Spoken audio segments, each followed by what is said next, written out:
Just a man on a mission, ambition to never fail. Personality electric, he is animated male. Intelligent and wise, calm and often cool. Chris James giving opinions while also speaking the truth. Empathy and compassion, Stephen Michael is here. Helping you through your traumas, helping you with your fears. These three forces combine and keep it honest. Turn up the volume, cause this is the application of knowledge. Application of Knowledge podcast. Chris James, Stephen Michael, I am that I am. And we are here once again. This man. We are here once again to give you all an enjoyable experience. So, Chris, Stephen, how you all feeling today? This brand new week. I'm good, man. You feeling good? Just good? It's a fresh week. Listen, y'all know the expression, I'm on cloud nine. Cloud nine? Why is that the highest cloud? No. How high does it go? Yeah, like, what's wrong with cloud 10? Like, where's cloud 10? And infinity and beyond. What's cloud 99? And how come nobody's ever on cloud 7? Yeah. If I was on a cloud right now, it would be cloud 8. They didn't catch that. Cloud 8? Yeah. Why cloud 8? Not that cloud 9? Well, you know, I had a long night last night. Oh, man. So, you know what I'm saying, I'm waking up still. You still waking up? When's the last time you had a long night? Been a long time. Couple of years. It's been a long time since I had a long night. Long time since I had a long night. Same here. But all the spirits are feeling good? I feel good, man. I feel like there's something special about when you get momentum going. Yeah. And basically when you got a team of people around you and y'all all are on a similar frequency and y'all all got momentum, you really start to feel unstoppable. Like, that's how I feel. I've been feeling like that for a couple of months now. I like it. Let me get some of that. You're part of the team. The way he's radiating right now. I'm saying, man. I'm just trying to get some of that. You know what I mean? That's beautiful, man. But we're going to be talking about something that's probably not as radiant as energy. You know? I'm sure you all are familiar with the R&B singer Chris Brown. Chris Breezy. Run it, in the league. You know what I mean? He Is your man on the floor. If he ain't, think about that song. Hey, is your man on the floor? If he ain't, let me know. Yeah, that's you know what? That's probably how we got to what we're about to talk about. You know. All right, so recently, Chris Brown, I feel like every time Chris Brown's getting ready to come out with some kind of song, he gets straight into the media somehow. But there was this girl who alleged that he raped her, and took advantage of her, and then now, like the media, they were blowing it, because Chris Brown has this, bad boy history or whatever. And so anything that happens to him is going to be blown up and highlighted. But now Chris Brown has receipts and he has evidence that everything that he was being accused of by this woman is completely fabricated and it's false and it's made up, because she sends like text messages and voice notes of saying things like, I want you again. I want to feel you again. I just want you one more time. You're the best I've ever had. And he has these texts of all that stuff. And the question here, or the highlight, is, yes, you're a celebrity and yes, you have certain influence and all this stuff. But when women or people in general are accusing you of something that is going to cause, a frenzy and cause people to look at you in media outlets to frame you in a particular way. But then when you get, you have proof and evidence, that will never get as much attention as the accusation that you're facing. Mm-hmm. So in this situation, he could have, spent years in jail for this if he, got found guilty or whatever. And plus that also damages your image. So the alternative is, or if you look at it another way, she has all this evidence that's going against her. She should face the exact same kind of backlash or the exact same kind of penalties that he would have faced, because she's doing something to paint him in a light and to damage his reputation and to cause his name harm. And, he has a family and all this stuff. So what do you think should happen in situations like this when evidence is showing that you're innocent and it's not being highlighted as, the accusation? So how do you all feel this situation should be handled? Chris, we'll start with you this time. Oh, okay. Mr. Yanni. Got me in a yawn. Mr. Yanni. Yoni? Yeah. Yanni? Yanni, like Yan? You're Yanni? Mr. Yanni? Okay, I thought you said Yoni. Who's that? Never mind. All right, so Who's Yoni? let's look at this. Oh. Let's look at this, from a different perspective. All right. You're talking about media. You're talking about media outlets and how they are portraying the information, right? So they're taking this girl's story, they're blowing it up, they're painting Chris Brown in a certain light. They know they're going to get clicks, views, attention, etc.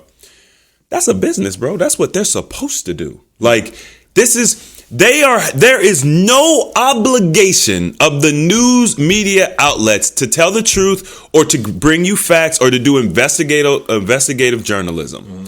I think that we have put that on them, but they're a business first.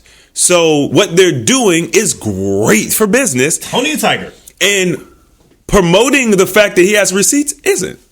Nobody cares. Nobody cares that she lied. And we even know that from the justice system. When a woman says, this man XYZ'd me, right? This action can give this man 5 to 10 years for doing this thing. And she has her friends and all of this stuff. And then this man comes back with receipts and says, I didn't do it. Here's the receipts. They don't put her in jail. And that's the court system. Yeah. Even the lawyer who was with that lady, who was like backing that lady, once those came out, she was like, all right, she checked out. She just disappeared. Yeah, she's like, she's not defending her. So society doesn't back the woman getting anything. The judicial system doesn't back the woman getting anything. And the court of public opinion or the mainstream medias don't. So unfortunately, it's a double standard. And everything you said is true. However, in this day and age, you could take something like that and with the right PR plan, you can push your next album as well. So, it is what it is. So you think Chris Brown has something to do with that? No, I don't necessarily think that he has anything to do with it. It's plausible. Cause didn't this just happen with Drake? Like, it's never happened with Drake, and now it happens. I mean, Did it happen? I'm not sure if it happened with the hot sauce thing. Oh, okay, yeah, I forgot about that. So it's kind of like, yo, these men grew up in an era where this is what it is. This is the culture. They're professionals. This is part of their job. You know what I'm saying? Romeo, or not Romeo. What's the Bow Wow? Okay. Right? Bow Wow, you come through to the penthouse, you got to sign a waiver, you put your cell phone in.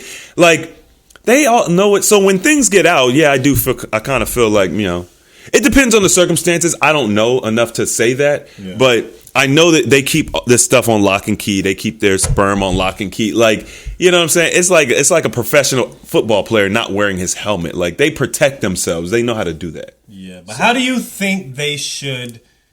Okay, let's just say it's not the media. Let's just say it's an actuality. Let's say someone was actually guilty.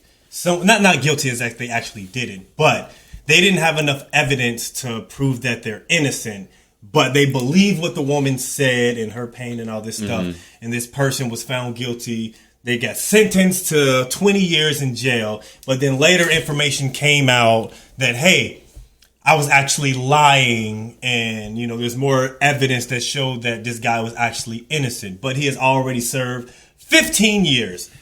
Should the woman have to face how do you feel the woman should be penalized in a situation when she lied to, put this person in jail, but now basically years of his life has gone away, and now she's just still out and free, or maybe she'll get fined or something. Do you think that is fair? And if not, how do you think that it should be equated? Stephen Michael. Or just what are your thoughts on that in general? So, I mean, I have a very, I guess, interesting perspective on this because I have not been in a situation where I have been accused of anything, but I have been in a situation where I was forced to do things that I didn't want to do. And it happens to men. And it's something that is not spoken about. It's something that is taboo to talk about. And women think that it doesn't happen, and it does.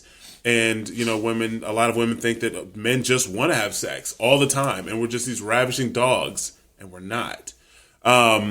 So I couldn't even imagine being on the opposite end of that. And let's say I had sex with somebody, and then I'm accused of doing something that was not true. Number one, it would hurt, obviously. But it's, as Chris stated, it's a double standard, and I think that there are people that know that they have power over certain things, and people are automatically going to take the women's side when it comes to, you know, things like this. And if I said that, yeah, I was XYZ by a woman, no one is going to believe me. They're going to instantly just be like, no, you weren't. Right? No one's going to automatically take my side. And with women, they automatically will take their side. And without question, even when evidence would come out showing that, she was lying, they're going to question the evidence. Mm-hmm. And it's unfortunate, right? It's a double standard, but, which is frustrating because we do understand that double standards exist, but we only accept them, and we say, well, it's just a double standard when it only helps certain people, or, you know, when it only helps certain individuals, it's acceptable. And then when it doesn't help them, it's unacceptable. So, but to answer your question, because I want to make sure I do that, I think that there needs to be repercussion for lying. Just like if you were going to be, presented, if you committed perjury in court, you're supposed to be charged and potentially face jail time. So if you have a man who has done actual time in jail for someone who had lied on him, especially when it comes to some sort of assault of this nature, then there needs to be a repercussion that constitutes jail time. Now, if he did 15 years, does she need to do 15 years? No. Because at the same time, then, as a man, you have to take responsibility for the situation. If you are somebody who is in the limelight, you have to understand that there's certain things that you're going to you got to protect yourself, as we stated. But there needs to be some sort of repercussion that says, if you lie, specifically when it comes to this type of assault, because it's a thing. I'm not saying it's common, but it's a thing. If you lie, then you will be charged with X, Y, and Z, and you will be facing, 10% of the jail time served previously, or whatever the case may be. But it should never be a situation where it's okay, because it's very unfair, and everyone automatically takes the woman's side of the situation. And to know that a man could potentially go to jail for long periods of life and lose everything he has because someone lied, and for someone to come out later and just be like, yeah, it wasn't true, I feel bad now. No, you need to go to jail. I feel that they should do the exact same amount of time. I'm not going to say that they should do like a year or so. I did 15 years. And now you want to say that in evidence and all this stuff? No.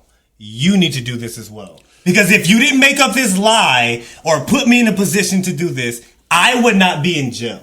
Like that time, like you just say a number, but you think about that, that is a lot of time. Yeah. That is, like, your mind is completely different. There's so much growth that you would have to do. There's so much trauma that you feeling because you're being locked up for something that you didn't do. So if your lie has caused me that, I feel you deserve the exact same amount of time. I do not feel that a fine or, hey, a couple months or anything. No, I feel that you should get that exact same amount of time. So I think that's like an eye for an eye, right? If we do an eye for an eye, we're both blind. I don't think that if I did 15 years, I don't think that you should get 15. And that's me, like genuinely as being on that side of it. I don't think that, and that's also a mature part. So I think that's because depending on the person, the woman, you could be in a really weird situation. People mess up, whatever. Like I get it. To give them both 15 years, one did 15, the other one did 15. Like, I think that is a lot, but not months. You should do a significant amount of time. If I did 15, then you need to do 2 to 3. I think that I think that what would be more equitable for the man would be to 15 years. The average earning man makes, let's say $42,000 a year. 15 years, you owe this man, 42,000 times 15 or whatever. You know what I mean? This is your fine. If you can't pay the fine, you can do years. So for every year you do, you don't owe that money. You want to do the 15? Do the 15. You don't got to pay the fine. If you want to give him $1 million, you can give him $1 million to save yourself the time and the fine. I mean, I'll take that. If it was a situation where, let's say, like the girl, she doesn't really know anything. Like she was like taken advantage of, knocked out by a particular group or a guy. And she's like, this guy, it looked like the one. If it was just like a mistaken identity type of situation, I would kind of feel some remorse. But if you're planning, like, because you didn't get your way with a particular person, I think that's completely different. You know? I mean, well, but how do you make that determination? Because it's based on the evidence, based on the evidence that's there, and based on everything that she's saying, your story and all that.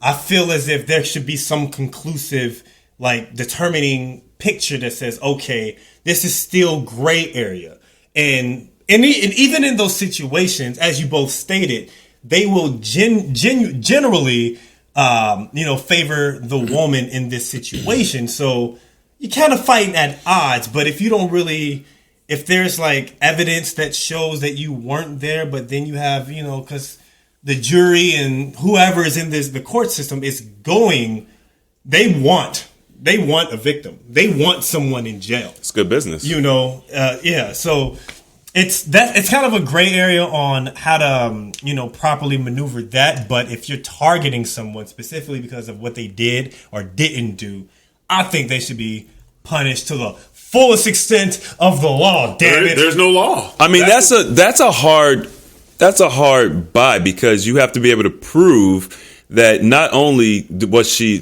lying, but also she was doing it to basically like damage you and damage. Well, I mean, if you have something saying, "Oh my God," like if you said you took advantage of me, I didn't want this, yada yada yada, that's going to look like one thing in evidence, right? If you're just going off of her word, and that will happen, then later something comes out and it shows text messages. Oh my God, I had the greatest time yesterday. Thank you so much. I've been wanting you for so long. There's a voice message, baby. I can't wait to have you again. And you do this, and this, right? Saying these things that's irrefutable. Mm-hmm. You know what I'm saying? Like, you lied. So, I mean, that's enough for me. So I feel like, now granted, if you do that and it's proven that it wasn't true, then I believe that you could, sue them for slander. I think. Yeah, of course. Civil suits. Right, but that rarely goes anywhere because of the type of case it is. Maybe she thought that she was, whatever. But we're talking about if someone actually went and did time for that, they were guilty, then there needs to be a repercussion for that. Okay. All right. That's a really rough situation. Like, you could actually engage in sex with a woman and she feel like you coerced her. You know what I'm saying? Just by being what would traditionally be considered being a man and being more forward. You know what I mean? Like, the thing about these crimes and just this whole situation is it's so subjective. Yeah. Like, a woman could literally, because of how women were conditioned when I was growing up, they were conditioned to say no. All men, when I was growing up, we all were taught when a woman says no, it's just that first no is not a real no. I just back up like, I keep moving. That might be you, but men were taught that first no doesn't really mean no. Mm-hmm. You have to, you know what I mean, press them a little bit. It's like being a salesman in a sense. It's exactly like that. It's exactly like that. And so and it was true too. Like women really would just be like, they'll be saying no with their mouth. I'm not like that. They'll be saying no with their mouth, but with their actions doing something else. I don't do that. A couple weeks later. So it's. I think that's where things got so slippery, man, because the culture. It was bad, but then women came out after that. They were like, no means no. Okay, you're speaking maybe from like for your experience or how you would say it when you say it, but that is not. You're not speaking for all women. Like I'm telling you from personal experience, there's been plenty of girls that have told me no, but with their actions have continued to encourage what I was doing. Yeah. It was almost like I'm a Christian. I don't want to do this, but I want to do this. Like it's, you know what I'm saying? Like, so but women wouldn't know that. Women only going to see things from their point of view. Yeah. You know what I'm saying? True. So it's the whole thing is messy. Like that whole. Yeah. It's just it's a tough topic. It's a tough subject. And, dude, I think that it should be harder to, in certain situations, I think it should be more difficult to get the person in trouble than it is. And I would also say just look at the dudes. Take their history into account. Well, if that he's but take their history into account as far as like when it comes to that, like like maybe other women he's dated get the character witness, or something like that. Because I met a girl in a past. She's a chick that I talked to, and I liked her, but I've always been like hesitant when it comes to like, just marching like, hey girl, let's do this.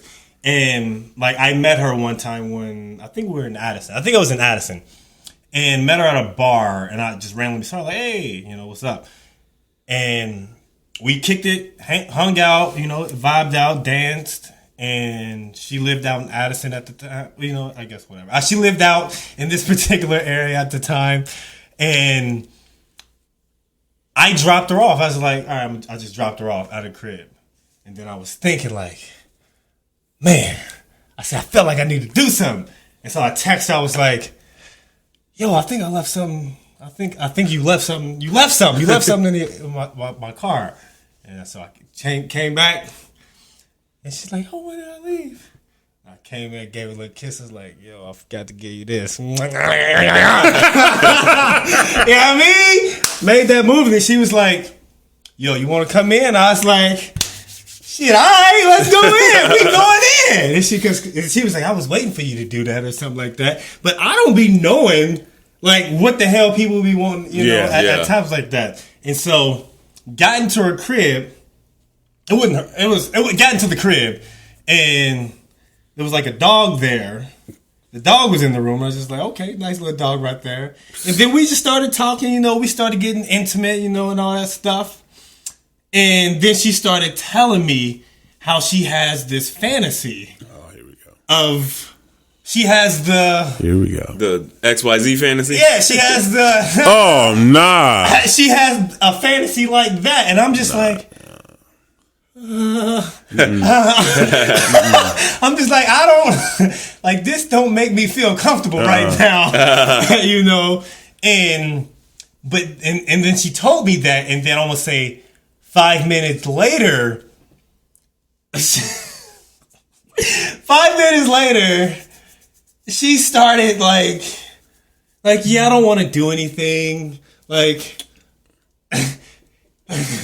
She wanted me to force her. No. She wanted me to force her against her will. No. Because she was expressing that's what she wanted. Yeah. No, you guys send me a text message. I need to sign a contract. We would have to record a video. Record a video. Yeah, hey, just so you know, I actually want this. And I'm making it very clear that I want this, but I'm telling him that I don't because it's a fantasy. Yeah. No. which kind of kills it. Bro. Nah, I don't care. To me, No, I'm not doing I'm just it. like... I'm not doing it.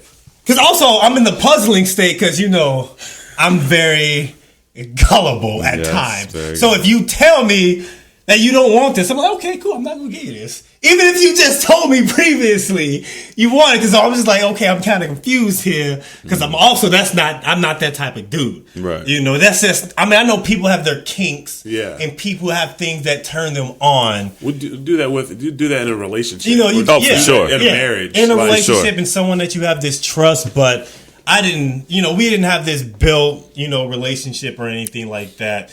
And so because I think in situations like that, like, man, there's women out there who want to be forced. Yep. But then you hear stuff and you be like, you know what? I'm not going to do it because I personally, I know I couldn't do it. So that's where I feel like it's definitely a slippery slope. If you go into a situation with a woman who wants to be forced, and then if they take that into court, what can you say? Yeah, you're set up, baby. You're ready to rock. It's like, how are you going to get out of this? 5 to 10, man. Be like, did you do it? Be like, I did it, but she wanted it, Oh, yeah, my God. She wanted it. She wow. wanted it. I had a girl once ask me to choke her. I have plenty of girls. That's lot of girls. that's pretty common. I think that's the norm. A lot of women like to be choked. I had a girl want to choke me. Oh, no, that's weird. That's weird. She said, "I want to choke you." I want to be on top. That's weird. I remember the situation too. I was out drinking one night, and then I remember the room, and she stayed in this apartment and had a brick wall, and I just remember because I was drinking, but I remember this brick wall, and I remember her just. I want to choke one of you. them dom rooms. Like two hands on my throat. I said, I'm dying, girl. You in the UFC? What's happening? Yeah, she was choking me. Like, not like no fun. Like, nah, bro. Like, so you let her choke you? Yeah, I did. Oh, man. You know what I'm saying? And as the lights started going on, I said, whoa. Like, I had to literally push her off me. Like, you're trying to kill me. Right. Like, she was choking me. She was choking you. Yeah. Lights started going down. But it does something for women, though. What does it make? No. I know. Like, if you have like a lack of blood, going to a particular situation, and you're about to climax. Oh, okay. It makes the orgasm a lot more intense. That's why women like to be choked. Like right when they're about to orgasm, they like to be choked, and then you release it, and then the blood it's rushes. just like, I guess I don't know, but it's always a slippery slope. Would you let someone choke you? No. You ain't never been choked? No. Yeah, me neither. That's which I'll play. That's how I play. No. It's not. I'm not kinky. You're not kinky. I'm not kinky. You're normal. I'm normal. I'm a little kinky. I'm the type of dude that is okay with normal sex. Right. I will do other stuff. I don't have a problem, but I'm probably not going to ask you for it. Yeah. I mean, and I'm talking about, what I'm saying? Like, I like normal sex. I like sex standing up, sex on the stairs. I like sex against the wall. I mean, I think that's normal stuff. Huh. You know what I'm saying? But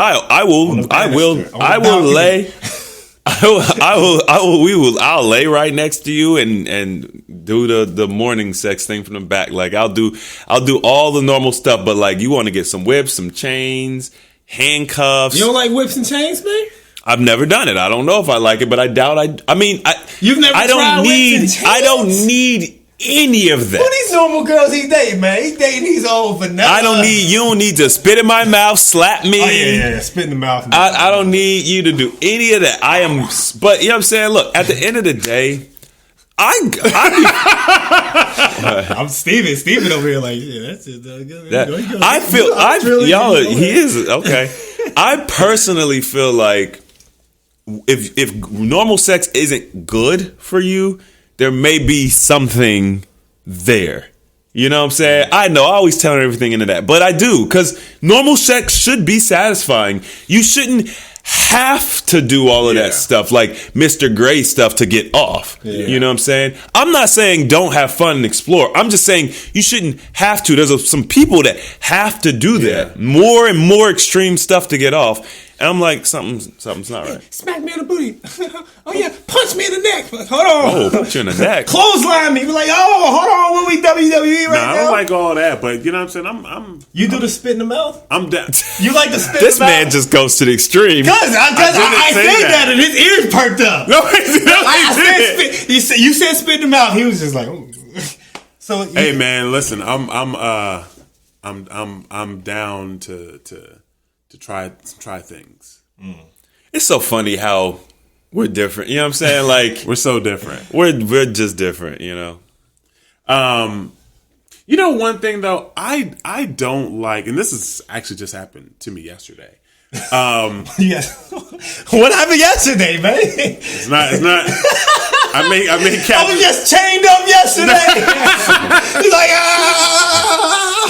no, man, like, what's the safe word? No, like, I mean, like I said earlier, like, so me personally, like, I don't like, I used to, like, when I was going out and partying and drinking and all this stuff, I mean, I would, you know, I'm out running streets just trying to get girls, yada, yada, yada. Like, that was cool.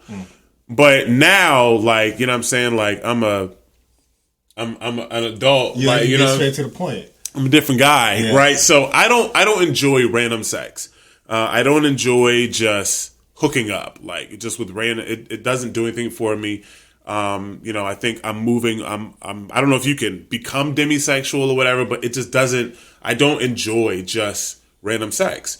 I need to know who you are. I need to connect with you. I need to have an understanding. I need that. Yeah. And I think a lot of that is just my spirituality, but also some of it is sexual trauma, you know what I'm saying, that is still in the process of being healed. It's a little bit of everything, right? I'm being very honest here.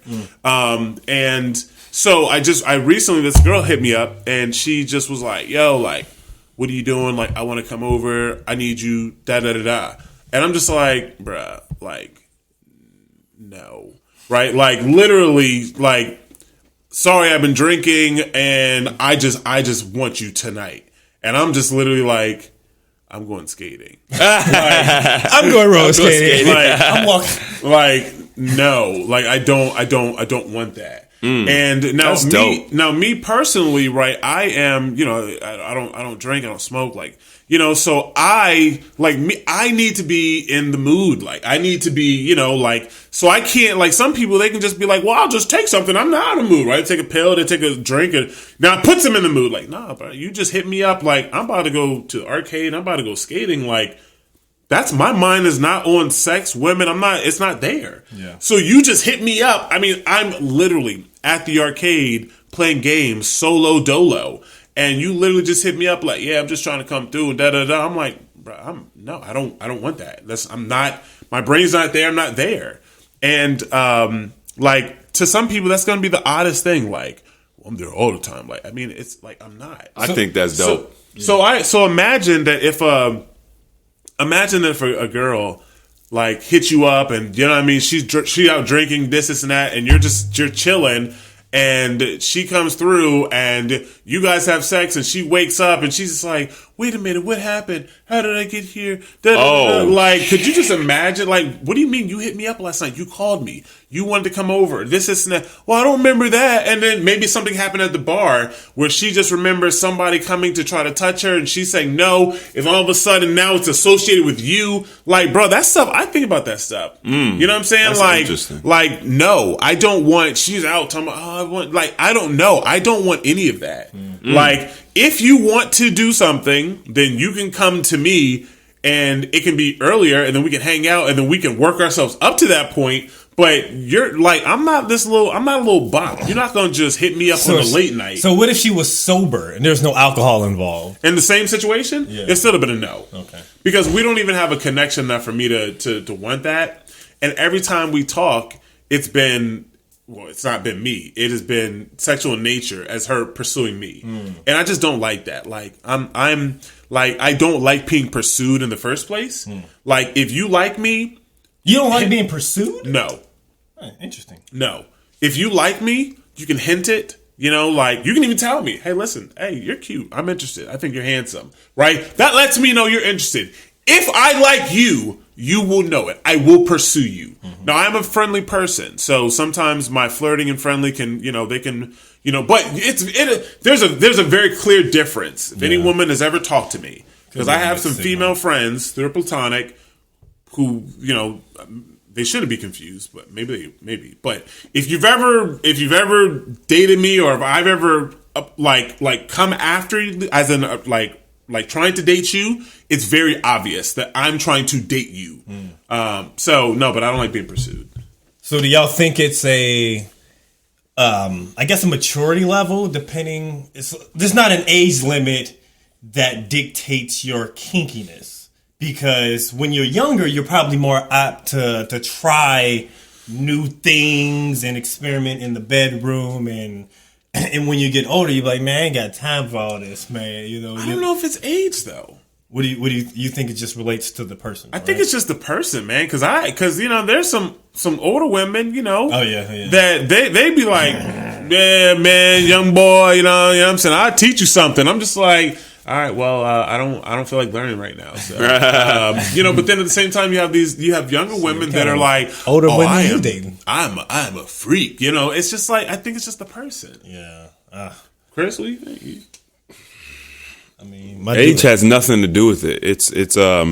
It's definitely a personal thing. It's a conditioning thing. Like if you grew up around people, or you had, you maybe your girls or whatever, your boys were always talking about this, that, and whatever, you're going to be more apt to do this, that, and whatever. I think it depends on, how impressionable somebody is. What kind of, are you watching porn all the time? People get really warped views of sex and intimacy from porn, like. Yeah, there's a lot of factors, and inspiration. But, I mean, inspiration too. It goes both ways. So it just depends. Even men, like, let me get that Super Soaker 9000. Men might guac 2000. Men might feel some kind of way about their performance. Like if you can only last, I don't want to say only. If you last, let's say you last 3 minutes. But you watch porns where these guys are lasting 20 minutes, 30 minutes at a time, you might feel inept. So what do you feel is the... Oh, I knew it. What do you feel... No. What do you feel is the appropriate amount of time? Because I've seen questions where women have been asked this, and it has been morbidly different. You get a super crazy array of answers. Yeah, so what do you think is a respectable or an average normal amount of time that should be expected when it comes to making love or to going to Pound Town? When it comes to knocking the boots, when it comes to sweating, y'all get me, you get me. So yeah, what do you think is the normal amount of time? I personally think, you know what, Chris, you go. You go. You go. Let's go. I'm curious to hear what you personally think. Man, let's see. I don't know, man. I don't know. It depends, man. Because, yeah. I mean, because this is your question. A lot of factors involved here. It depends. It depends on the mood. It depends on how I'm feeling. Depends on the type of time of day it is. Like, how was my week? Like, all that stuff plays a factor in all that. I don't necessarily think there is a time limit, but I feel as if you should please your partner, and it shouldn't take you. I don't think it takes more than 20 minutes to fulfill your woman, because a guy, we can, you know what I mean. You catch me on a good day, I give me a good 30 seconds, and I'm good. Hey man, you know what I mean? To be like that. Like, I know how to touch me. You feel me? Wow. Okay, well, whatever. I know how to touch me. Like, I mean, just like a woman would know how to touch herself and do whatever she needs to do to get to where she wants to go. It doesn't take an hour for her to please herself when she's doing it by herself, you know? That's true. So, like, when you're in intimate situations, once you get to know your partner, you get to know your partner's body, I think you will have a good estimation, of, so I would say 20, and if you include foreplay, everything that builds up to the ultimate climax, you have to, that takes into consideration as well, because a lot of people, they completely forget about, hey, in order to get the kitchen, in order to get the oven hot, I gotta warm it up first, you feel me? You know what I mean? If it's cold outside, I gotta warm my engine up, you know what I mean, before I start turning on heaters to get the heat that I want, you feel me? That's true. So, if you include foreplay, and then you include the anticipation, and then you get penetration, and then you get all that. If you take that into consideration, 30 minutes, I think that plays a part. But if we're just strictly talking pound town, just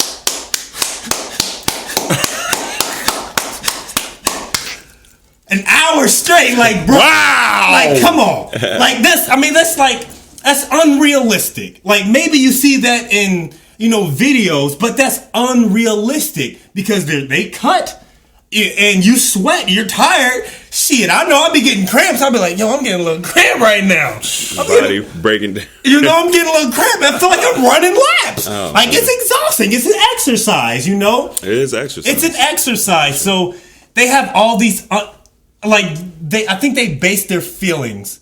Like, man, I want to feel this feeling all the time, and so I want to feel it for an hour. But now, you have to do it for an hour, and now it puts pressure on you to stay longer. Like, oh man, now I have to take this extra pill or this thing that's going to make me last longer because I want to please this woman. I feel like it's an unrealistic expectation that they placed on guys, and I feel like if we understand one another's bodies better, we can get to that point, because when we're alone doing our thing, we can get there quicker, man. So, I mean, that's how I feel. I don't feel like there's an allotted time. Just get to know your partner, and that time can be condensed, because a lot of times, even, you think, like, you can be going hard for like a good 3 minutes, and it feels like 30 minutes are going by. You look at the clock and be like, oh shit, nigga, I only got like a few more pumps. I got 15 pumps left. I got 15 pumps left, and it's a wrap, So, I don't know. I feel like a good 20, 25 minutes. I feel like that is reasonable in totality, with all. It shouldn't take that long, man, But, how you feel? Go ahead, Chris James. You want the Chris James? Go ahead, Chris James, man. How we feeling, man? How we feeling? All right, so first of all, I agree with most of what you said in the sense that there isn't a number. Let's be honest. There isn't. We want to put a number on it. That's cool. It's fun to talk about. But there isn't a number. The goal is to learn your partner, figure out what they need, whether you're the man or the woman. And then, just I'm a pleaser. I want to make sure that everybody's getting what they want out of this transaction. So, whatever. I mean, I'm just saying, like, if I know women, if you give them what they want, they will give you what you want, and they will come back. So I look at it, I look at it like, I'm going to make sure you get what you want so that when I hit you up again a week later, whatever the case is, you remember and you're like, yeah, I can do that. Yeah. I'm interested in that. Yeah. With that being said, when it comes to like time frames and stuff like that, men don't have their foreskin. At birth, our foreskin is removed. We're mutilated at birth. Like, I don't know the numbers, but I'm sure it's more than 80% of men in America are mutilated at birth. So the way that we have sex and the way that we perform is drastically changed before we ever even know what a vagina is. Yeah. So those types of things have to be taken into consideration, because if a woman's natural desire is to be able to go longer, but you don't have all of your equipment, you're malformed, then maybe you can't give your woman naturally what she might want. And we feel bad because, we can't perform at the level that naturally we should be able to, because we were mutilated at birth. And nobody thinks about that. When I was watching this documentary, I think it's called Circumcision. It's on Netflix. I think that's what it's called, or Circumcised. And, they were talking about how, so we know about the men that are circumcised. It's most of us. But then there's this group of men who aren't circumcised. And but because all the other men are circumcised, everyone's circumcised in pornos, there's all this pressure to get circumcised. So then they get circumcised later on in life for no other reason besides the societal pressure. And they then regret it because now they experience sex the way clearly we're experiencing it. And clearly it's a downgrade. You talk about foreplay. Men are supposed to have their own secretion or fluid or lubricant, we'll just say. Yeah. Right? But we don't have our foreskin, so we don't have that. Especially because, when you think about the actual head of the penis, it's completely exposed. That's supposed to be wet, lubricated. It's supposed to be healthy bacteria down there. That's why we're so susceptible to sexual disease. People think, they cut the foreskin because you don't want to get cancer. No, it's the opposite. You create an environment where the disease can breed and happen because you remove the covering that you're born with. That's why STDs are a thing. People are like, it's a sexually transmitted disease. You think STDs have always been around? And if STDs have always been around, where are the animals that have chlamydia? How come the animals don't have chlamydia and gonorrhea and HIV and all this stuff? So it's a very annoying proposition because, men don't know they're at a disadvantage because it happens to us before we can really remember. Or the other idea is that when boys are circumcised at birth, that trauma, the mind protects them from that trauma. Because imagine you're in the healthiest, warmest, safest, most loving environment. It's dark. It's radiant. It's comforting. And then some gloves come up through your warm, happy place, yank you out. Then they're scrubbing you and spraying you. You don't even get to touch your mother. You don't get to get on them breasts or nothing. And they clean you up. And then you finally get some relief. You get to get with your mother if you're not sick or whatever. And then within an hour, you're on a table strapped to a mold. And they're sticking you with needles and they're cutting you. Can you even imagine how traumatic that is? That's inhumane. That is insanely traumatic. Insanely. I could be, as a man, knowing the world, and that would traumatize me now. Yeah. You're strapped down and they're cutting parts of your body off. And we're like, it's okay, it's for their own good, right? So I think that a lot of men don't remember it because, the mind just saves you from having to be able to replay that trauma. But at the end of the day, we don't live in a natural world. Our bodies were being mutilated. Our minds are being conditioned. There's a lot of factors that play at why women don't get satisfied, why men underperform, or whatever the case may be. But what I will say is, in my experience, there's some things you could do to combat that. I mean, the healthier you are, the better sexual experience you're going to have. Definitely. I mean, when I was 28 years old, before I ever started any health journey, I thought my performance was fine. I didn't get complaints. No one ever complained. When I changed my health, I realized it was lacking. You know what I'm saying? But women are used to what they're used to, so they don't know any better. But when it changed, they knew that though. When it changed, they knew that. I had one girl accuse me of taking something. She's like, "Did you take something?" I'm like, "This is organic, baby. 100%. It's that water. 80 UDF approved, whatever. You got that water beef." well. So, also, I will say that I do believe that as I have, because we talked about in the last podcast that those root products, right? I believe that it is also not, so the performance is the performance, but then there's like the desire and I don't know if you would consider it libido, but it's like, how frequently do you want to do it? Mm-hmm. I have noticed that since I've been taking the root products, I've wanted to do it more. So performance is, what I'm saying, and I want to do it more. And so what I'm learning is freak boy. the health of the body. She's a super freak. It plays a role in all of this. And for the men out there who watch this podcast, I'm just telling you. I'm trying to tell you, y'all, like, if you don't have a good reason to get healthy, that's something. Because you trying to slay some dragons? if you want to slay some, you gotta pick up the right sword. That's all I'm saying, man. You gotta have the right equipment. You gotta have a healthy, nice batch of equipment in order to go to war with that dragon. Wow. Slay that dragon. Wow. Did we get your input on this? Because I know Chris. Me and Chris went ham. I know Chris went ham. No, you went ham too. Oh, yeah, I did go. Yeah. Oh, I can make this. I keep this very simple. Keep for it you. simple as a pimple, cute in the dimple. So I me personally, I am like 95% foreplay. Once again, like I stated earlier, like, I mean, me personally, I need that connection to somebody. Yeah.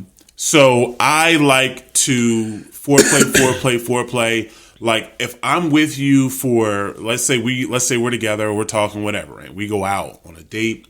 Like, I'm playing with your hair. I might touch your leg, like, and you go, whoo, you know, like, and I'm just building, right? And then when we are together, you know, it is just light touches, or it is now we're getting intimate. Now we're making out, and we're, you know, I'm kissing your body and I'm touching you, and you know what I'm saying? Like, so it is, you know, so it is foreplay, and then, you know, like, I like to do my little thing, you know what I'm saying?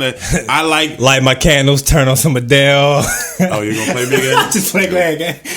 Hey, listen. Yeah, that's true, right? I like some candles, maybe not Adele. Some Donnell Jones. Okay.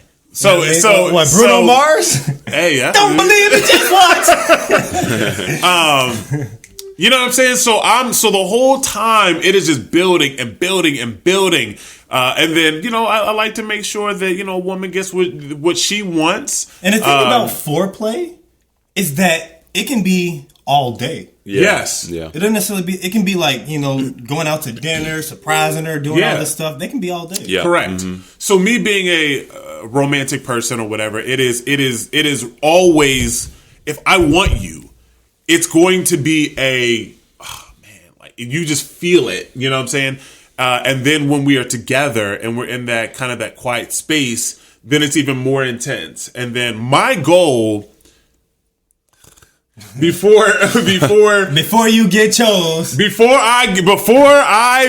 we even get to the point where there's penetration, you know what I'm saying? My goal is to try to make sure you at least get one. You feel me? You know what I'm saying? My man said, I'm gonna make sure you get off before we even get started. You know what I'm saying? Like, Steve gonna guarantee you a good time. Oh yeah, I'm not going. You not because I don't want to just let, you know what I'm saying? We gonna light the candle. He's not gonna leave you hanging. We lighting the candle before we cut the cake. You know, and part of that can be very simple because the whole time it's building. So then when I touch you, it's just like, oh, you know, like it's there, right? It's already there. Oh, that's actually one of the only things I would say that our father, at least he taught me. Like, I remember having that conversation with him about foreplay starts first thing in the morning. I feel like you was there or you heard it. I ain't got no birds in the bees talk. No, I didn't. No, I mean, you know, this was very random, but it was a conversation, and we talked about a couple things in that conversation, but that was one of the things he said. He was just like, "Yo, foreplay for women, it starts in the morning, first thing in the morning." Hey, baby, good morning. For me, it is just long, stretched out, drawn out, and a lot of that is me building that connection, having that connection.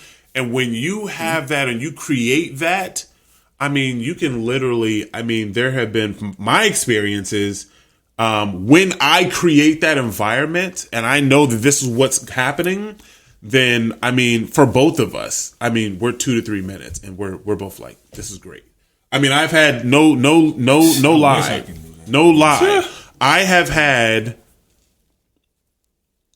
one or two women tell me this has been the best experience I've ever had, and I'm like, oh, that's great, because I mean, we only had time of Pound Town, right? Like it's been 2 or 3 minutes, but but now every woman is different, right? Some women like just that. You know what I'm saying? But those aren't the women that I'm talking to, right? These are the women that they're mentally, they want this. So when I connect on that level. Have you made a woman, I guess based on your... Yeah.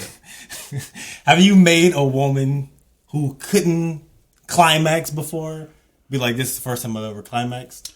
Yes. And because I think a lot of times, like, especially a lot of men, like, we just, we're very selfish. And for us, we're turned on and we just start having sex and boom, you know what I'm saying? Like, it's a thing, right? But I think that getting in touch with ourselves on a spiritual and an emotional level and allowing yourself to connect, like allowing your heart to kind of connect in that way, it increases everything. Just like we talk about choking.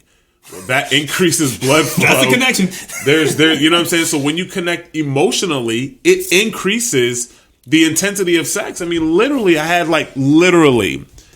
And I don't think she's ever going to watch this. So we don't talk no more. Literally. But I had one situation where it was literally like, we had been kind of just been going all day, right? We talked about it, then we were together, we went to the movies, we went to dinner, right? And then when it actually happened, within like the first 20 seconds, she just was like, I don't think that I can take any more of this. And I'm like, well, literally, she just was like, oh my God, I've never experienced that before. And I'm not anything special. It's just connecting to where women connect most, and that's in their emotions. Yeah. And I think I do that really well. Yep, you are. You're good. You could teach a sex class. No, I never said that. A healthy alternative sex I never said that. Oh, snap. Sexology. Yeah, no. AHA sexologist Stephen Michael. Sexual alternative. But if you connect emotionally, then you are going to have a much richer experience. Man, that's just me personally, right? That's just my personal experience. That's definitely an ego boost. Which part? Like when when you make them, when they be like, I've never come before. I've never come before. Listen, I'm not gonna lie. She be like, all right. She has held a special place in my heart because of how it happened too. There wasn't just this little This was, she was. Yeah. It was waterfalls, that type of situation. You know what I'm saying? Like, so. All right. It was like. It was a little. Had to get a towel. Yeah. Oh, yeah. I to the point where after that, I had to buy a set of special towels because it was just like. I know what you're talking about. It was just like This is crazy. So. But yeah, that relationship didn't last long. Wow, that's interesting. Well, sex isn't everything. So. No, it definitely is. Sex isn't everything. So. It's definitely that emotional connection, man. All right, well, shit. They have. All right, since we're on the topic of women and men and all this stuff, there was a question that was asked by someone. I can't remember. I don't have to pull up, but shout out to you. Asked the question. Shout out to you. Asked the question. I'll probably put your screenshot somewhere on the screen. Maybe here. They asked us, how do we feel about Kevin Samuels? And for those who don't know who Kevin Samuels is a YouTube personality, and he primarily focuses on relationships and primarily talking about how women are, it's just basically the roles that are in relationships, expectations in different scenarios. And he gets a lot of feedback that it's from the women that it's harsh, because he's mainly talking about a lot of things that men go through in response to what women are putting out there, as far as like the dating field, the expectations, the amount of money and all that stuff. And a lot of women, they do not like his feedback. Maybe there's a rare few out there who can take the information and don't get personally offended by it, but he gives hard truths. He gives hard truths and gives you things that you don't normally hear. So when you hear it, you take offense to it. And so we primarily listen to a lot of things that Kevin Samuels. We're up to speed on his content. So, Steven, how do you feel about Kevin Samuels and the content that he puts out there? What's your thoughts about him and his content? So, I mean, this is simple. I agree with a lot of what he says. Mm-hmm. I mean, very, very, very simple, flat out. Okay. Now, what I do not agree with is that sometimes I think that he can be a little ego driven. Okay, hold on. When you say no. Before you get into that, okay. But when you say you rock out, you like his content. What about it? I feel like he speaks for men. In what ways would you say that? Okay. I just want to be specific for the people who don't know who he is. So I feel like he says a lot of things that men cannot say, because women have a lot of power right now, and they don't. I think a lot of women feel like they don't, but they do, and they drive so much, and men in general are being walked over in a lot of ways. And me as a wellness coach who particularly enjoys working with men and helping men heal. I hear this stuff, and there's a lot of men that can't feel like they can't open up. They feel like they can't say the things that they want to say. They feel like because if they say something and then women hear it, then they'll get canceled, or they will get, they'll get talked about or whatever. And it's unfortunate because men they're struggling. And he says a lot of things that men are thinking, and a lot of men agree with him, but they just are afraid to say certain things. So a lot of his content, I agree with. Mm-hmm. But once again, and that's and that's kind of where I want to go with that. But once again, I personally, I don't particularly always agree with the way that he does present his content, and this is a personal thing. I think that he does it intentionally for a couple of different reasons. Number one, there's a wall that he's going up against, which is the women wall that he's fighting against, which I think that he does need to be powerful in that manner. In order for you to break down a brick wall, you need to be a sledgehammer. You need to be you need to be harsh. Mm-hmm. You can't break a brick wall with a feather, right?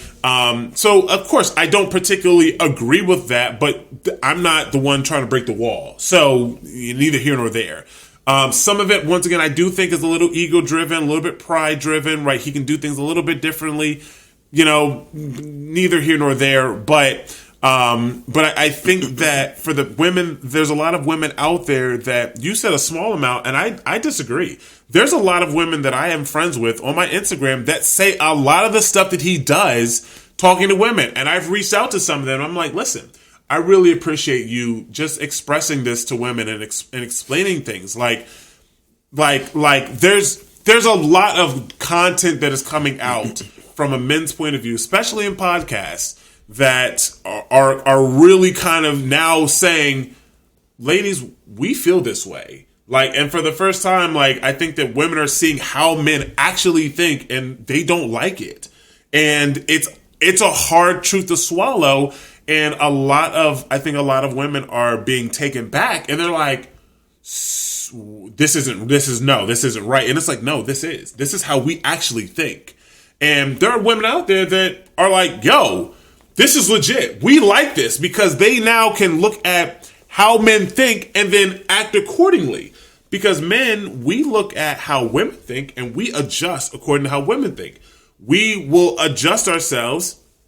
Women hate this, right? Women always say, well, we want men to be upfront. Tell us what they want. If you want sex, tell me you want sex. Well, we know that if we tell you we want sex, we're not going to get it. So we're going to adjust to the way that you want us to be so we can get something we want. And a lot of women don't do that. They will push their agenda, or they will, this hyper independence comes out where women feel like, well, I'm going to be a super independent and I ain't going to need no man for anything, yada, yada, yada. And it's like, it's cool, but men don't want that.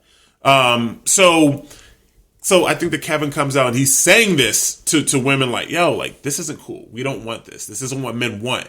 And it's a very harsh reality for a lot of women when they hear it. But overall, you rock with him. Yes. You rock with him. I rock with that. Chris James, the floor is yours, my friend. What are your thoughts about Kevin Samuels and his content? First, let me say this. I want to make an adjustment to how you kind of presented him. He's an image consultant professionally, so he's not just a content creator on YouTube. That really does play a role in where he quote unquote gets off making the types of comments and claims, and also he spent decades having this conversation with women in different. Well, man. No, I mean, no. I'm not talking about the content he's done on YouTube where he talks to men. I'm talking about the conversations he's had with women in his college years and things of that nature surrounding this topic. So it's really about the like quote unquote gender wars. So I just wanted to kind of add that piece because maybe people don't know. With that being said, I would agree with Steve in the sense that, the mass majority of his content I agree with. No one's going to agree with anybody 100%. So we could just remove that from the table. Like, I wouldn't expect anybody to agree 100% with what I say. There's different perspectives. People have different agendas. People have different ways of doing things. And that's the beauty of us being individuals. But for the most part, I agree with what he says. Now, with that being said, most people, I think, that genuinely have a discrepancy with his content don't actually watch his content. I completely agree. They watch clips. Yeah. So for all of the women out there, and maybe even the one who asked us this, if you feel like Kevin is this, that, and the other, and he downs women and blah, blah, blah, blah, blah, if you have not taken the time to listen to 3 or 4 of his full broadcasts, then you're speaking from a place of ignorance. So I want to put that out there because a lot of people are only watching clips. Yeah. Even if it's a 30-minute clip, it's a clip. Listen to his entire broadcast. If you don't do that, you don't really have, you can have your opinion, but you don't have an informed opinion because a lot of what he says gets sensationalized. If you listen to his content, you will actually find that his goal is to bring the family back to our community in particular. That's actually what he wants. He's not looking to down women. Also, he always asks women, what is the outcome that you're looking for? So a lot of times you'll take these clips and you'll hear him give a particular woman particular advice about an outcome that she says she wants. And you will then apply that and say, this is just the rhetoric that he spews. And it's not. That's just for that woman. Some women want to be married. Some women want to just have a man who makes a lot of money. Some women want children. Some women don't want children, right? Some women just want to be able to date. Some women want a partner. These are individuals. So all of this stuff a lot of it is taken out of context. With that being said, he's masterful at what he does. I think that people have to understand that what he's doing is not easy by any stretch of the imagination. He puts himself on the chopping block every single day. So there is a defense that he's going to have. He has to, right? So Steve talking about breaking down a wall. The things that Kevin talks about holistically, right? When you really listen to his content, these are things men talk about. Like when he came out, I was like, oh, wow, I'm not the only one. It's not even just, oh, wow, I'm not the only one. It's like this dude is breaking things down. Like the way I observe women and stuff, like he sees it too. One of the things that he pointed out that I was very keen on because of what I do, which is health and wellness, is 80% of women in our culture are overweight. 80% of that 80% are obese. This is something that I have been seeing increase over the past decade. So prominent, man. And when he said that, I'm like, oh, someone else sees this, right? He just took the time to go and get the statistics. I've been seeing it, though. And it is a it is a major problem. Yeah. Forget what someone likes, fetishes, and body positive. Forget all that. The health of it. Yeah. Because our big mamas are dying at 64 years old. All of the information that they have available, all of the wisdom, all of the recipes, all of the cool stuff about Big Mama goes at 64. That means her grandchildren and all of them, they don't even really get an opportunity to absorb that, learn it, so that they can pass that on. It's just gone, right? Not to mention, a lot of our elders are dying. They become a burden to the family. They're single. They're very sick, right? So they're not getting these later years aren't fulfilling. It's a burden on the family. They feel some kind of way, like outside of just, big girls need love too. Like there's a health concern that people are completely ignoring. Listen, I'm going to keep it real. Keep it 100. I'm going to keep it 100%. Mm-hmm. I have my type. Mel has his type. Steve has his type. I'm never going to push that on anybody else. That's what makes us individuals. I love that. If being overweight and obese was not a health concern, I couldn't care less. I really couldn't. I don't care. If it wasn't for the fact that high blood pressure, diabetes, high cholesterol, and all of these things are really boosted by obesity, have at it. If that's what you really want to do, I don't care. Like, I don't care. But our women are dying at 64 years old. They're getting diabetes, right? And it's ruining the family structure. Like, it really is. Men and women are necessary in a healthy family structure. They just are. You know what I'm saying? Like, and women play a very vital role, right? We talked about that in the last week's podcast. Everyone has their role and their position. We have to be healthy. We have to be cognitively aware.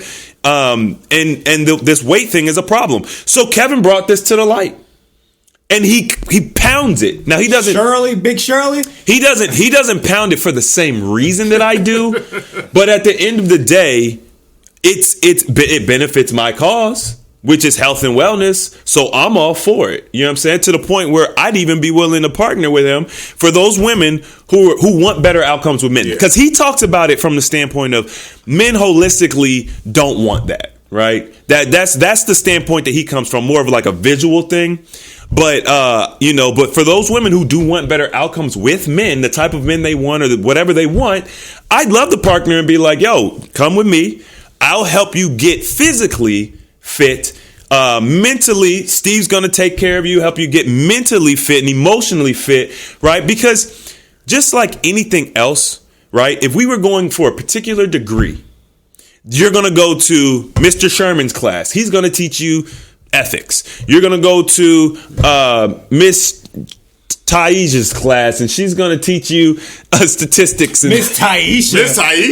You're gonna. They got to be inclusive. Hey, yo, you had Miss Taisha class. They gonna just call me Miss Ty. Like your last name Taisha? Or? You're gonna go to Mr. James's class, and he's gonna teach you health and fitness, right? And it's gonna be the combination of these different people that's gonna help you get that degree and be well-rounded in that degree. We do that with education all day long, but we don't take the same energy and that same effort towards our relationships, and that's the reason why our relationships are on rocky water. Like, we're not putting any real effort into growing as an individual, learning the individual. What does the person that you want, the person that you ultimately desire, what do they want? Why would you not study? Yeah, that's why I'm single right now. Why would you not study the person that you want? If you want a degree in communication, why would you not study the classes and learn the elements of communication? It doesn't make sense. Why are men supposed to be automatic for women? There's 100 men, there's 100 women. Well, automatically, they're all going to link up. No. Like, just in every aspect of our life, we have to work. Nothing comes easy, and things that do usually aren't worth it. So you may be getting the type of man you're getting because you're not putting in the effort to get the type of man that you want. You're taking the easy route, and in any other place in life, that's never the best thing. What about the delivery?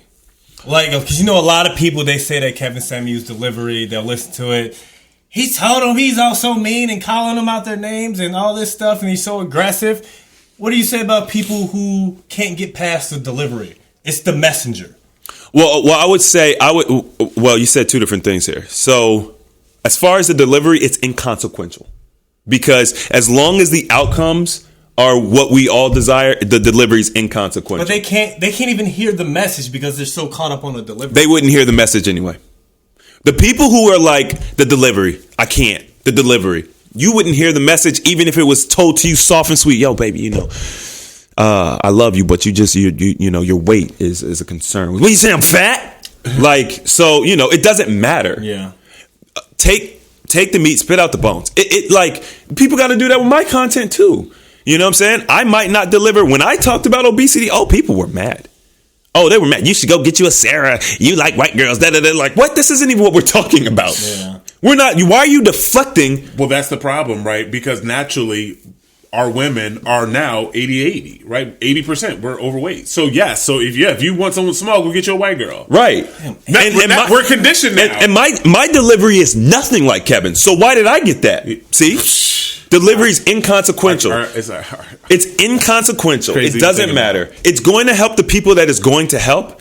And the people who want to make excuses and deflect and everything, they're going to do that regardless. Listen, we can't save everybody, So I think that what he's doing is important. It's impactful. I've had conversations with women that I never would have had before.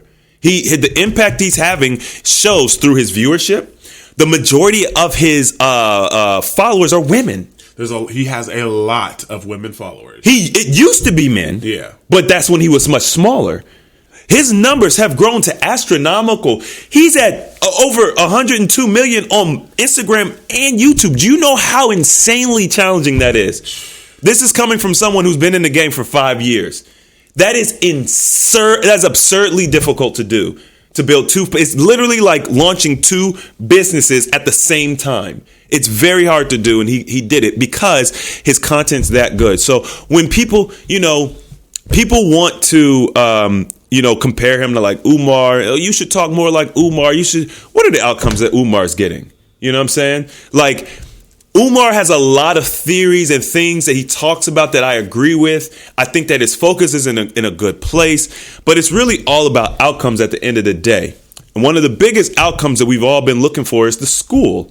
You know what I mean? Now, I'm not saying that Umar doesn't have an impact on the community in a small sense or in a particular sense at all, because I think that he does. But I'm saying, like, what's up with the follow through? You know what I mean? I invested in the school, and I don't got no problem with Umar or anything like that. But some of the things that he does that I think doesn't make sense. I think that he's maybe not hard enough. I think that he doesn't have the best business mind. I think that there's things that he could do differently. But I like his overall message. I'm not hating on him or anything like that. He like super pro black. Yeah, like I'm not hating on him. I think the outcome he wants is similar. But who's really doing more benefit for the community? I know for a fact that Kevin has put together several marriages through his, different, whether it's Facebook or when you actually watch his content, you see the women come on and be like, yo, thanks to you, I was able to, get engaged. There's actually more, in a lot of cases, more women that pop on for positive. I've watched multiple full 2-hour plus shows where he has had a hard time finding someone to argue with or I won't say argue with because he's not trying to argue. His smoke show. He wants to. That's a newer thing though. When he started calling that, I'm talking about like let's say 6 months ago, where he's just having conversation, and there were plenty of them where they're just normal conversations. And as you stated, if anyone actually watches, you'll see he's actually trying to help these people. Yeah, he's legit trying to help people. But if you only see clips, you're like, oh, he's a jerk. He's this, he's that. And it's like, I mean, if you only watch clips, yeah, you can see that. Yeah, for sure. I watch clips because sometimes I want to see it. You know what I'm saying? Like, I want to see that sometimes. But if I want content and information, just watch the whole show. And the great thing that I like about Kevin Samuels is that he's primarily speaking to our community. Yeah. Like, if you just take away how you feel personally about him, and just listen to what he's saying, he's primarily speaking to the black audience, the black families, and because there's so much discourse, or there's so much drama within the black community and separating the families. And as Chris stated, he's trying to bring the black families together. And we speak with our ego. When I say we, I'm speaking of the black community, not us. We're speaking with our ego because we're hearing information that challenges what we've been taught. Yeah. And a lot of times when we hear information that goes against what we believe, we're like, oh no, this isn't real. This isn't the way that you're supposed to handle men, or this is not the way a woman is supposed to be in this particular situation. When everything that he's saying, regardless of how you may feel about the tone, like it resonates. It resonates. Like, I'm just like, and the crazy thing is, there's so many videos of women that he's communicating with that's literally proving the point. Yeah. It's literally just proving the point of what he's trying to get across as far as what kind of man do you want? Yeah, I want, like, what responsibility do you want to have? What kind of man do you want? What do you expect this man to earn? And all these things. And he breaks those down. And the women still can't seem to fathom or grasp the concept that what you're wanting is unrealistic. Yeah. It's unrealistic. Like, if you want a black man, if you want a black man, okay, how much you want him to earn? Oh, he got to be making 300. Okay, if he got to be making 300K, guess what you just did?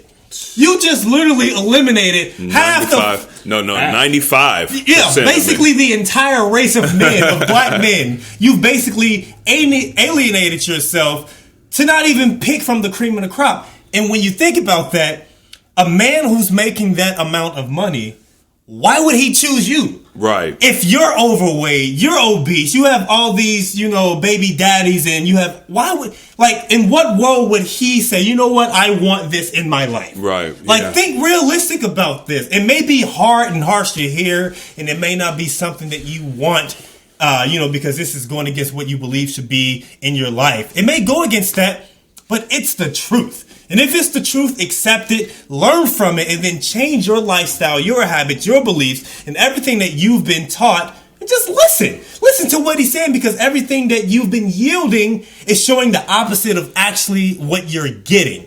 So I feel like we need to change that thought process, or at least women, at least be more open, because anytime I have a female friend or I meet a woman for the first time, I'll say like, hey, you familiar with Kevin Samuels? That's just one of your first questions? Wow. No, it's not like I get right into it, but like we'll converse for a little bit, and then I'll be like, hey, you know about Kevin Samuels? And they'll be like, oh my gosh. Like, one girl said, oh my God, I hate him. He's always so. I'm just like, do you listen to him? Another girl was like, oh my God, he makes my skin crawl. Yeah. I'm just like, oh my gosh. I said, have you actually listened? I've seen clips. Yeah, but do you know that the clips out there, there's more than just all this negative clips that are out there. They only see there are good clips out there. Check this out. So when you said, you made a major point. Okay, I want a man who makes 300K. But you have all these baby daddies and all this stuff, and you're basically chaotic, right? Why would this man choose you? Do you and I've talked about this in other videos, and this is, once again, this is just on topic. I'm not really one to be like, I'm this and that, whatever. It's just what it is, right? So the type of man that I am, and the resources I have available to me, and when you think about all the work that I've done on myself, and, that we've all done on ourselves, when I meet a woman who has a chaotic mind, she's got all these multiple, children with multiple fathers. Those relationships are unhealthy, or maybe she doesn't have that, but she has no desire to grow. She's very complacent. She doesn't have the ability to support me in my endeavor, because this is a whole different level up here. Yeah. Mm-hmm. Like, women who really rock with me, they work, and it's not about I require it. It's just the only way you're going to be able to live in my life. Like, you are not going to be able to survive in my life just being a cute girl. Yeah. Like, it's not going to happen. And this is the things that he talks about. And it's not about, disqualifying women or not, because if you don't want to have to work, then there are men that don't require it. But if you want top earning men who, literally go out and grab the bull by the horns, you know what I'm saying? These men that you talk about, this is what it requires. And it's not like, it's not like, like hard labor or something. It's just, you're just not allowed to just sit on your thumbs. Yeah. You know what I'm saying? And it's frustrating for me because, sometimes I will meet women who essentially can't even conceive my value, which is really annoying. It's really, really annoying because they're so stuck in the fact that they're the woman and they look good and this, that, and the other. They can't even perceive my value. Like it has nothing to do with me. You're just a dude. I can get plenty of views. You know what I'm saying? Like, no, you can't. You can't just go and find a me. Try that. Try that.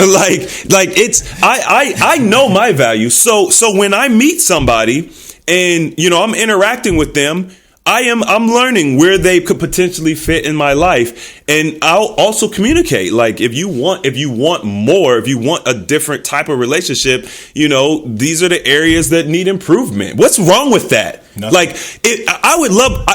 If a woman's like, yo, Chris, you could do this better. I love that. I'm always looking to do better and improve. Yeah. You know what I'm saying? You shouldn't be offended by literally constructive criticism by somebody that you claim you want to build a relationship with. Like, what kind of BS relationship is that where I got to walk on eggshells and I can't tell you what you could do better?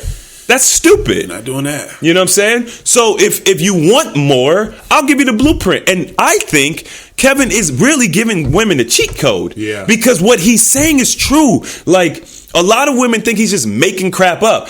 Like, literally, and men are so easy. Like, they're so easy. Like, literally, y'all should know. I work with women. I work with people who are dealing with obesity and stuff. That's what I do. I have zero against them. No, there's nothing against them, right? So if he's telling you that you could get a better outcome with men by losing weight and being fit or in shape, why would you be offended by that? Right. Oh. Not only does it increase your lifespan, it increases your quality of living, and it increases your potential to get the outcome you want. Hey, let me tell you this, man. I don't mean to interrupt you, man, but let me tell you this, man. When I was almost 400 pounds, where I'm at now, the women that I attract, night and day. They wouldn't even be friends. Like they're so different in the type of women that I interact with and attract now. It's insane. And I'm a man. Right. So, and women are not particularly visual in that way, right? I mean, a lot of women will be like, well, I just go after his personality, or I have to go after, like his money or whatever, right? They're not particularly looking at the way he looks. So my experience, by losing weight and the things I've changed, I get way more women and the quality of them has gone up. So imagine as a woman who men are visual first, if you change your physicality and what you look like, the quality and the amount of men is going to go up. Not even the amount, because men are going to go after you. No matter what you look like, you can get a man. But the quality is going to dramatically increase because we're visual first. And not only the quality, but also the intention behind the interactions. Yeah. Because men are going to, as they're getting to know you, they're going to look at your looks. They're going to look at your level of femininity. They're going to look at, how does this woman treat me? Right? They're going to look at all of these things as they're getting to know you, and you're going to get put in a box. Yeah. You're going to get put in the girlfriend box, the F-buddy box, the wife box. But we're super logical. So if you know girlfriend box means XYZ, F-buddy box means FYZ, and then, wifey box is XYZ. Then what that means is all you got to do is, if you want to be the wife, you just do the wifey stuff. Right. Like I'm not even playing. You dramatically, you can almost just make it do it. But the problem is that women are being taught, well, don't do wifey things if he's not putting a ring on it. I mean, well, here's the problem. I'm not going to put a ring on if I can't see that you can do these things. This is why he always asks people, are you a wife? Like, you have to be a wife first before someone marries you. Like that. This is the most backwards thing in the world. Like, listen, let's talk about anything else: a car, a TV, a video game, anything else. If I'm looking for a particular car, there's certain features I want on that car. If the car I'm looking at doesn't have the features I want, I'm not buying it. Right. The car has to have the features. It can't be like, well, I'll buy it and then I'll get the features I want on it later. Yeah. You know what I'm saying? That's backwards. If you want to be a wife now. When you interact with the man, do wifey things and he will see you that way. And then he will be like, well, this is wifey. I just told a girl, one of my female friends, like, strictly platonic, and I gave her a huge compliment. And I was just like, listen, I just want you to know that I really enjoy watching, like, your stories and just interacting. This is someone I skate with, right? Like, just like, you exude femininity. Like, you do things that will make, like, men are naturally protectors. And we protect and we value things that we care about. Right, so if a woman comes off in her natural form, which is going to be feminine and soft and gentle, then a man that values you is going to come off as a protector. He's going to want to protect and care for you, right? I was just telling her, I was like, listen, I said, I had some work I had to do, but I said, I was washing my car and I was cleaning it and I was putting time and I was putting effort and I was caring for it because I knew it was something that I valued. And when you come off as something that is valuable to a man, he will care for it and he will protect it and he will do things for it. But men, you have to understand what men value, what men care about. And that's what Kevin teaches. He teaches, this is what men want. We want someone that's feminine, that's supportive, that's soft, like that we can come to and we can talk to. We don't need. You don't want a masculine woman? I don't know. You don't want to square with a woman? I just talked. I don't want a woman to pursue me. That's masculine.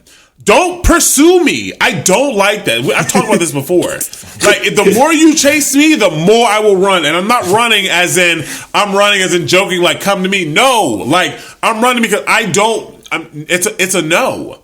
The more you pursue me, the more I will run from you. So if they push you away, yeah, you would pursue them? If they push me away, yeah, it's unfortunate, but yes. You like to play hide and seek. No, I'm not playing hide and seek, but there's a certain degree. If I feel like you're interested or you want me, but then you're kind of, I'm like, dang, I'll keep coming back. I need to see interest. Well, that's what I'm saying. I need to see that. No, if you're just like, no, I'm not interested, I'm not going to chase you. If I'm putting forth all the effort, I get unattracted. Well, yeah, but immediately. And for a certain amount, it depends on how attracted I am to you, but there's a certain level, it's a cat and mouse, but there's a certain level of you give me and I will give back. You give me and I'll give back, right? But if you are just like, oh my God, I love you, I'm just going to push and pursue, it's unattractive to me. It's masculine. Well, you're really describing someone who's clingy.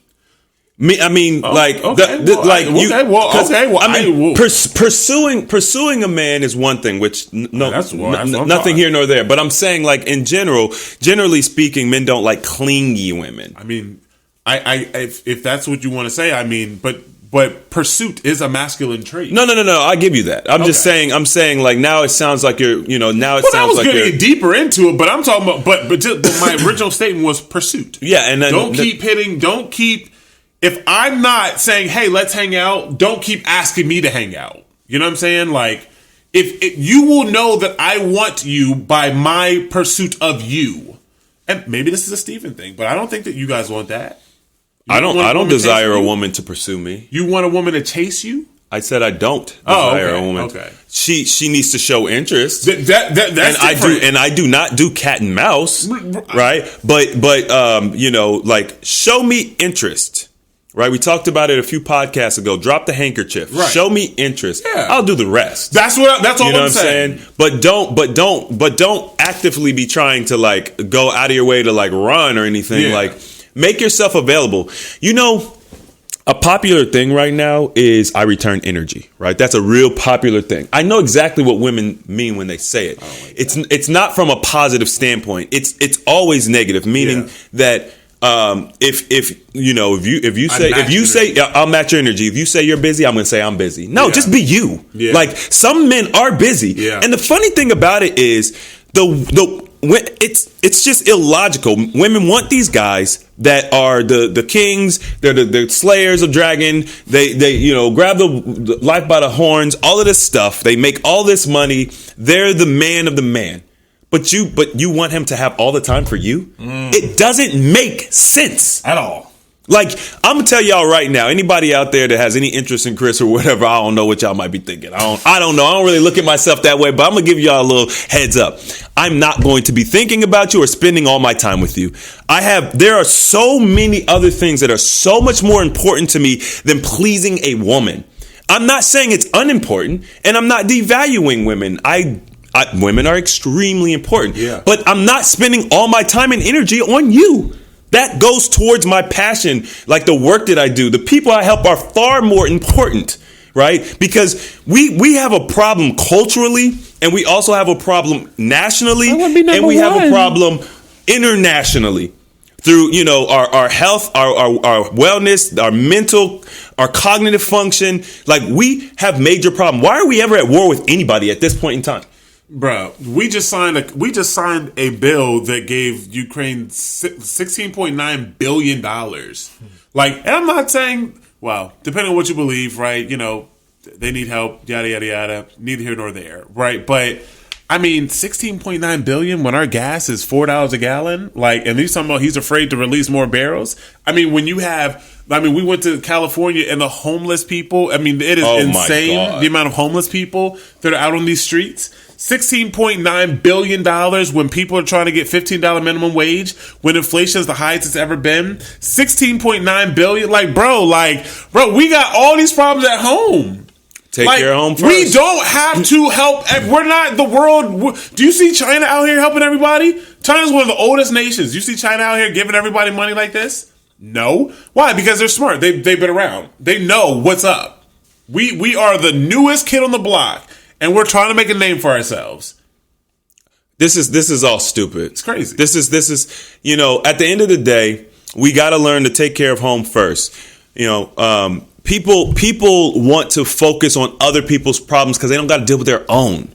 Like, focus on your problems. Like, don't you understand that if you really are about helping humanity and blah, blah, blah, blah, if you focus on your problems first and get yourself solid, you're making the world a better place. Yeah. Like, you going out and having your problems and then trying to give money at someone else's problems, that's not doing anything.